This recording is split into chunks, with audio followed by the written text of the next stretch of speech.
If you played mobile games in the early 2010s, odds are that while swiping through the App Store, you came across several games made by a company called Kairosoft. The most notable of these was Gamedev'S Story, a company management simulator that put the player in charge of a startup video game developer. Gamedev'S Story went on to heavily inspire the much more well-known game Dev Tycoon, which is the most evident influence for the title we're looking at right now, Startup Panic.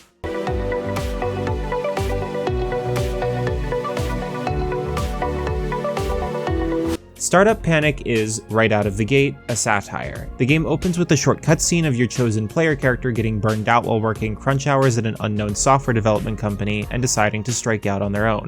You start in your humble bedroom, developing a brand new social media site that slowly gains competition in the scene as it grows. The crux of the game is hiring employees to develop features for your site while also working to improve their stats and upkeeping their motivation through vacations. If their stats aren't high enough or the motivation is too low, the feature will more than likely suffer for it and need to be redone, for half of the original development cost later. You'll need to balance development with the time and cash it takes to train people and keep them happy, mainly as your office and staff grow in size. In the meantime, you'll slowly gain competition in the market against others who actively develop their own features. You'll deal with ghosts and hackers in your office, you'll have to pay pirates ransom when they kidnap your vacationing staff members, and it all gets a bit goofy, but my biggest issue is that it just doesn't go far enough. If you took away the dialogue and the silly descriptors, Startup Panic would be a fully played straight management sim like any of the ones I mentioned at the beginning of this review. It looks charming enough, yet extremely generic considering that it's directly inspired by the looks of the Kairosoft titles. Nothing about the actual gameplay really screams that this is a satire. For example, regarding staff, it would make the most sense for this game to slowly encourage people to burn out so that I could hire better people when they quit. There's lip service paid to corporate espionage, but why can't I train people to directly steal my competition's ideas? Every time I saw a funny text pop up or a skill with a heinous description, I chuckled to myself, but I was keenly aware that the title could have taken its satire much further.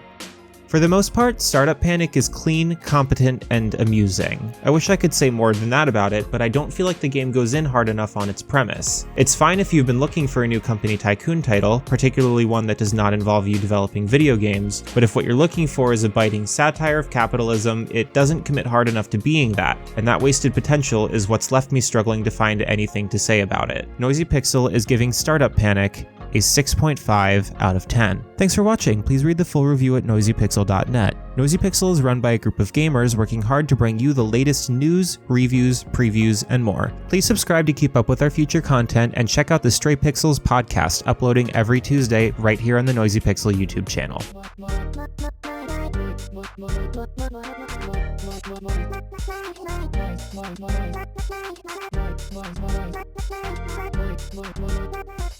Noisy Pixel.